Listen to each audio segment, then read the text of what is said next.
In this lesson, we're going to look at checking for solutions of linear inequalities.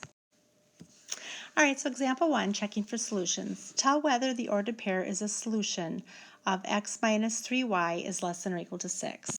All right, so let's go ahead and we are going to label our points so we know which of the coordinates is the x and the y, and let's plug them into then our inequality. So I have 0 is minus 3 times 0 is less than or equal to 6. All right, so 0 minus 3 times 0 is 0, so 0 less than or equal to 6. Since 0 is less than 6, this is going to be a solution.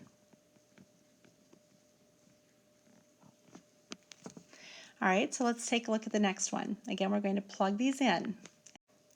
So we have 6 minus 3 times, and y is negative 1, is that less than or equal to 6?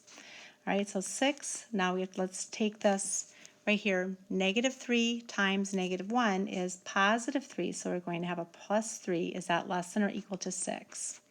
Is 9 less than or equal to 6? Since 9 is not less than or equal to 6, this is not going to be a solution, so this is a no solution.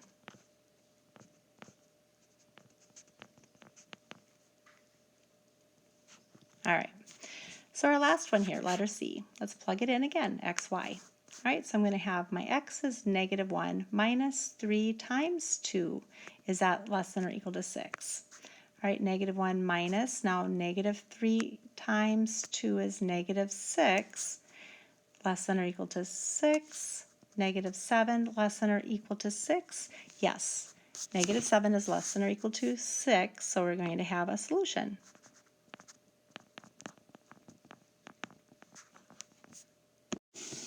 All right, so let's take a look at the next one.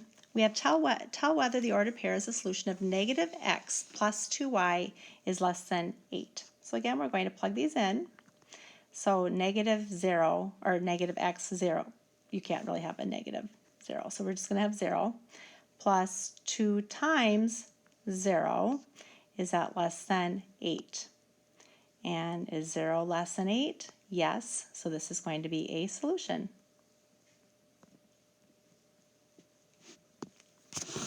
All right, our next one, x and y. All right, again, negative 0, which is just 0, plus 2 times, I'm going to plug in my y, which is 4, is less than 8. Is 0 plus 8, is 8 less than 8? All right, so 8 is equal to 8, but 8 is not less than 8. So if I had the equal sign underneath that, then yes, it would fulfill that and it would be a solution. But because 8 is not less than 8, this is going to be a no solution.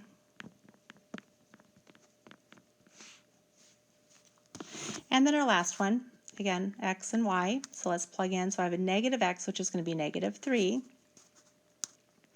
plus 2 times 5. Is that less than 5?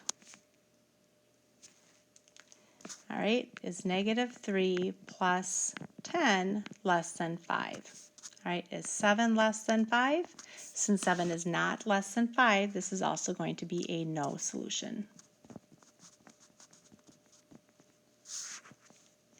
All right, so in this lesson, we took a look at how to determine whether or not an ordered pair is a solution of an inequality.